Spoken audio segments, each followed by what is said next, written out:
My fiancé cheated at the bachelor party, so I exposed him during the vows. I was on top of the world.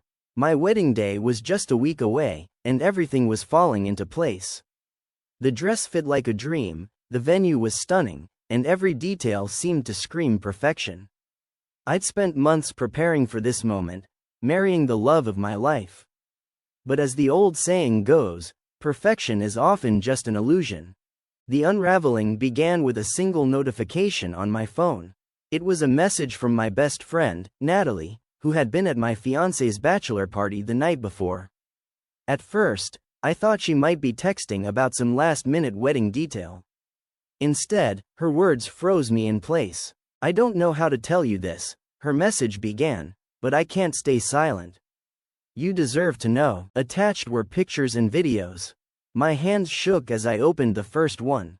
There he was, my fiancé, wrapped around another woman. The videos left no room for doubt. His hands on her waist, his lips on hers, and more that I couldn't bring myself to watch. Natalie had even included a message. "He told the guys you'd never find out. I couldn't let you marry him without knowing." I dropped my phone as if it had burned me. My breath came in short, shallow gasps. The man I had built my future around had betrayed me, and in such a brazen, public way.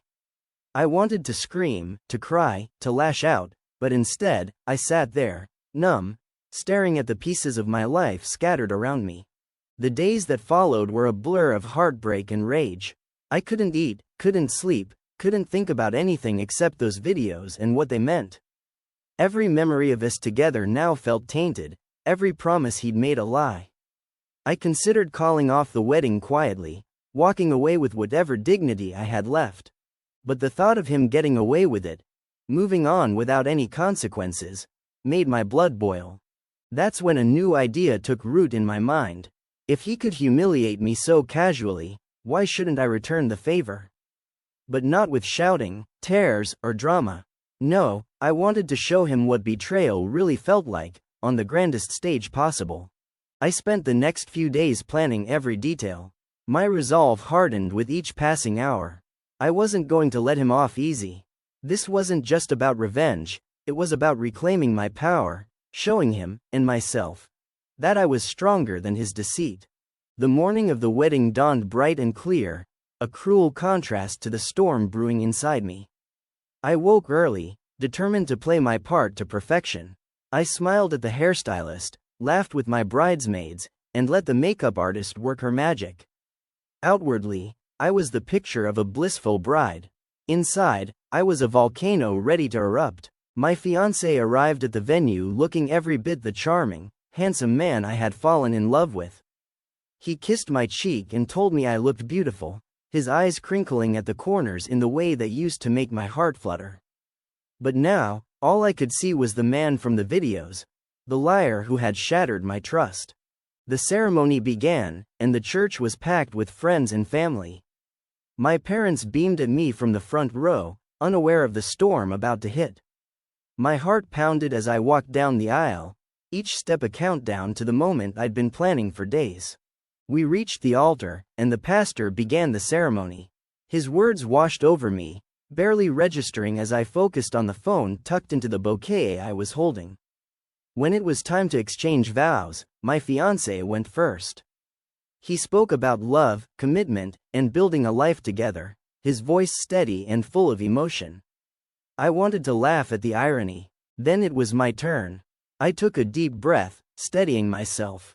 "Before I say my vows," I began, my voice clear and calm, "there's something I need to share with everyone here." My fiancé frowned, clearly confused.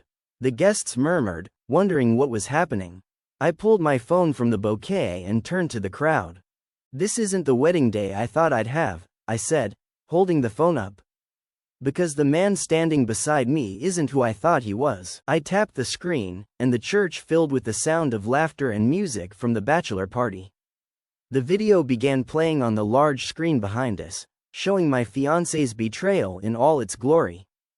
Gasps echoed through the room as the guests watched the man they'd come to celebrate exposed for the fraud he was.